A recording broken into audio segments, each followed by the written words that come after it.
অদ্ভুত নাটক করছেন পাক প্রধানমন্ত্রী। এবার রাষ্ট্রপতি শরীফের কাশ্মীর মন্তব্যের জবাব দিয়েছে ভারত।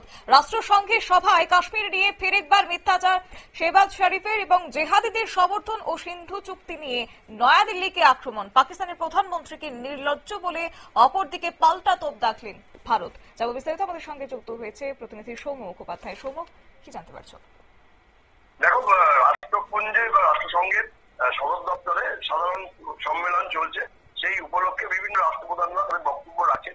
শুক্রবার সেখানে বক্তব্য রাখতে গিয়ে প্রধানমন্ত্রী শাহবাজ শরীফ কাশ্মীর এবং সিন্ধু জলচুক্তি নিয়ে ভারতকে তীব্র আক্রমণ করে এবং তারা যে সন্ত্রাসবাদের পক্ষে নেই সেটা স্পষ্ট করার জন্য তারা বলে যে ভারত সরকার কাশ্মীরের বাসিন্দাদের উপর অত্যাচার চালাচ্ছে এবং তারা পাকিস্তানের পক্ষ থেকে এই অত্যাচার বন্ধ করার রকম সব রকম চেষ্টা হচ্ছে এবং কাশ্মীরে যারা আজাদ কাশ্মীরের স্বপ্ন দেখছেন তাদের পাশে পাকিস্তান রয়েছে এবং ভারতের অত্যাচার একদিন বন্ধ হবে বলেও দাবি করেন তিনি। পাশাপাশি তিনি বলেন যে 4 দিন ধরে যে অপারেশন সিন্ধু চালিয়েছিল ভারত, 4 দিনের যে সংঘাতে পাকিস্তানই জিতেছে।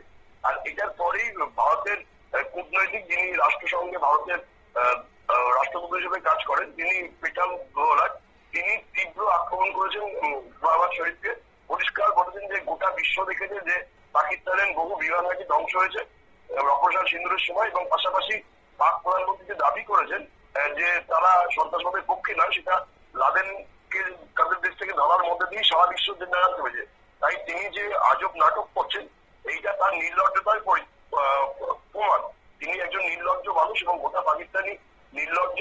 পাকিস্তানের প্রশাসন তার এই বিষয়টি রাষ্ট্রসংঘের সাধারণ সভায় স্পষ্ট হয়ে গেছে।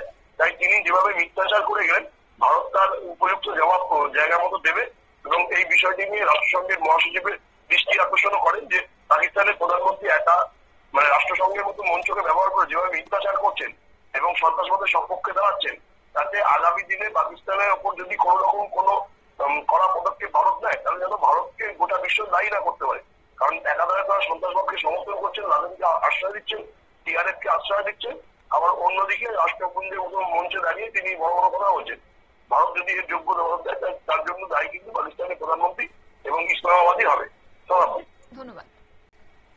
অর্থাৎ পাকিস্তানের প্রধানমন্ত্রী শেহবাজ শরীফ রাষ্ট্রপুঞ্জের ভাষণে কাশ্মীর নিয়ে যে মন্তব্য করেছিল তার কড়া জবাব দিয়েছে এই মুহূর্তে ভারত। এবং জানা গেছে কূটনীতিকবিদ সঙ্গে রাষ্ট্রপুঞ্জের ভারতের প্রতিনিধি পেটাল গৌলত সেখানে মন্তব্য কাশ্মীর কার্যত শরীফের মন্তব্যকে সেখানে অদ্ভুত নাটক বলে উল্লেখ করেছে এবং সেই সঙ্গে সন্ত্রাসবাদ পাশাপাশি পেহেলগাঁওয়ের ঘটনার পর পাকিস্তানের অবস্থান নিয়েও খোঁচা দিয়েছেন।